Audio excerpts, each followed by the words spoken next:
One discovery that he made has curiously enough never been noticed by critics. He discovered, and certainly never realized his discovery, he discovered a method of picturing life which most pleasingly and exactly corresponds to our idea of time. He is the only writer I know of whose watch keeps time with the numberless watches of his readers. All the great writers have good eyes, and the realism, as it is called, of Tolstoy's descriptions has been deepened by others.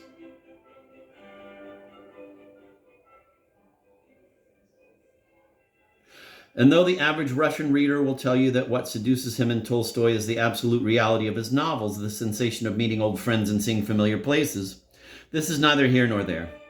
Others were equally good at vivid description. What really seduces the average reader is the gift Tolstoy had of endowing his fiction with such time values as correspond exactly to our sense of time. It is a mysterious accomplishment which is not so much a laudable feature of genius as something pertaining to the physical nature of that genius. This time balance, absolutely peculiar to Tolstoy alone, is what gives the gentle reader that sense of average reality which he is apt to ascribe to Tolstoy's keen vision. Tolstoy's prose keeps pace with our pulses. His characters seem to move with the same swing as the people passing under our window while we sit reading his book. The queer thing about it is that actually Tolstoy was rather careless when dealing with the objective idea of time. In War and Peace, attentive readers have found children who grow too fast or not fast enough, just as in Gogol's Dead Souls. Despite Gogol's care in clothing his characters, we find that Chichikov wore a bearskin overcoat in midsummer. In Anna Karenina, as we shall see, there are terrific skiddings on the frozen road of time. In Anna Karenina, as we shall see, there are terrific skiddings on the frozen road of time. But such slips on Tolstoy's part have nothing to do with the impression of time he conveys, the idea of time which corresponds so exactly with the reader's sense of time. There are other great writers who were quite consciously fascinated by the idea of time and quite consciously tried to render its movement. This Proust does when his hero in the novel In Search of Lost Time arrives at a final party where he sees people he used to know now for some reason wearing gray wigs, and then realizes that the gray wigs are organic gray hairs, that they have grown old while he had been strolling through his memories. Or notice how James Joyce regulates the time element in Ulysses by the slow, gradual passing of a crumpled bit of paper down the river from bridge to bridge, down the Liffey to Dublin Bay to the eternal sea. Yet these writers who actually dealt in time values did not do what Tolstoy quite casually, quite unconsciously does. They move either slower or faster than the reader's grandfather clock. It is the time by Proust or the time by Joyce, not the common average time. A kind of standard time which Tolstoy somehow manages to convey. No wonder, then, that elderly Russians at their evening tea talk of Tolstoy's characters as of people who really exist, people to whom their friends may be likened, people they see as distinctly as if they had danced with Kitty and Anna or Natasha at that ball or dined with Oblonsky at his favorite restaurant. Quote, those very particular sensations of reality, of flesh and blood, of characters really living, of living on their own behalf. The main reason for this vividness is due to the fact of Tolstoy's possessing the unique capacity of keeping time with us. So that if we imagine a creature from some other solar system who would be curious about our time conception, the best way to explain matters to him would be to give him to read a novel by Tolstoy, in Russian, or at least in my translation with my commentaries. Nabokov, deleted passage from the section, editor. The Russian writer Bunin told me that when he visited Tolstoy for the first time and sat waiting for him, he was almost shocked to see suddenly emerge from a small door a little old man instead of the giant he had involuntarily imagined. And I have also seen myself that little old man. I was a child, and I faintly remember my father shaking hands with someone at a street corner, then telling me as we continued our walk, that was Tolstoy. Nabokov, deleted passage from section, editor.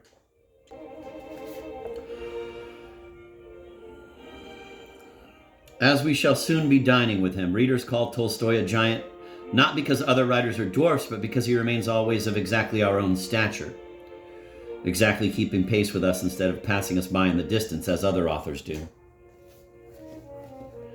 And in this connection, it is curious to note that although Tolstoy, who was constantly aware of his own personality, constantly intruding upon the lives of his characters, constantly addressing the reader, it is curious to note that nevertheless, in those great chapters that are his masterpieces, the author is invisible, so that he attains that dispassionate ideal of authors which Flaubert so violently demanded of a writer: to be invisible and to be everywhere as God in his universe is. We have thus the feeling now and then that Tolstoy's novel writes its own self, is produced by its matter, by its subject, not by a definite person moving a pen from left to right, and then coming back and erasing a word, and pondering and scratching his chin through his beard. Nabokov continued, but then deleted, and then getting cross with his wife Sofia Andreevna for letting a noisy visitor into the neighboring room. Editor. The intrusion of the teacher into the artist's domain is, as I have remarked already, not always clearly defined in Tolstoy's novels. The rhythm of the sermon is difficult to disentangle from the rhythm of this or that character's personal meditations, but sometimes, rather often in fact, when pages and pages follow which are definitely in the margin of the story, telling us that what we ought to think, what Tolstoy thinks about war, marriage, or agriculture, then the charm is broken, and the delightful familiar people who had been sitting all around us, joining in our life, are now shut off from us. The door is locked, not to be opened until the solemn author has quite finished that ponderous period in which he explains and re-explains his ideas about marriage, or Napoleon, or farming, or his ethical and religious views. As an example, the agrarian problems discussed in the book, especially in relation to Leovin's farming, are extremely tedious to foreign language readers, and I do not expect you to study the situation with any degree of penetration. Artistically, Tolstoy made a mistake in devoting such a number of pages to these matters, especially as they tend to become obsolete and are linked up with a certain historical period and with Tolstoy's own ideas that change with time. Agriculture in the 70s does not have the eternal thrill of Anna's or Kitty's emotions and motives. Several chapters are devoted to the provincial elections of various administrators. The landowners, through an organization called Zemstvo, tried to get into touch with the peasants and to help the peasants and themselves by setting up more schools, better hospitals, better machinery, etc. There were various participating landowners. Conservative, reactionary landowners still looked upon the peasants as slaves, though officially the slaves had been liberated more than 10 years before, while liberal, progressive landowners were really eager to improve conditions by having peasants share the landlord's interests and thus helping the peasants become richer, healthier, better educated. It is not my custom to speak of plots, but in the case of Anna Karenina, I shall make an exception, since the plot of it is essentially a moral plot, a tangle of ethical tentacles, and this we must explore before enjoying the novel on a higher level than plot. One of the most attractive heroines in international fiction, Anna is a young, handsome, and fundamentally good woman, and a fundamentally doomed woman, married off as a very young girl by a well-meaning aunt to a promising official with a splendid bureaucratic career. Anna leads a contented life within the most sparkling circle of St. Petersburg society. She adores her little son, respects her husband, who is 20 years her senior, and her vivid, optimistic nature enjoys all the superficial pleasures offered her by life. When she meets Vronsky on a trip to Moscow, she falls deeply in love with him. This love transforms everything around her. Everything she looks at, she sees in a different light. There is that famous scene at the railway station in St. Petersburg when Karenina comes to meet her on her way back from Moscow, and she suddenly notices the size and vexing convexity of his huge, homely ears. She had never noticed those ears before because she had never looked at him critically. He had been for her one of the accepted things of life included in her own accepted life.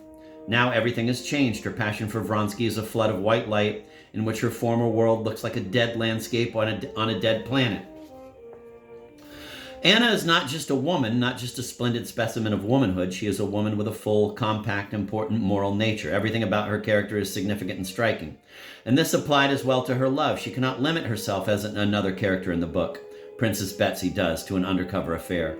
Her truthful and passionate nature makes disguise and secrecy impossible. She is not Emma Bovary, a provincial dreamer, a wistful wench creeping along crumbling walls to the beds of interchangeable paramours. Anna gives Vronsky her whole life, consents to a separation from her adored little son, despite the agony it costs her not to see the child, and she goes to live with Vronsky, first abroad in Italy and then on his country place in central Russia, though this open affair brands her an immoral woman in the eyes of her immoral circle. In a way, she may be said to have put into action Emma's dream of escaping with Rodolphe, but Emma would have experienced no wrench from parting with her child, and neither were there any moral complications in that little lady's case.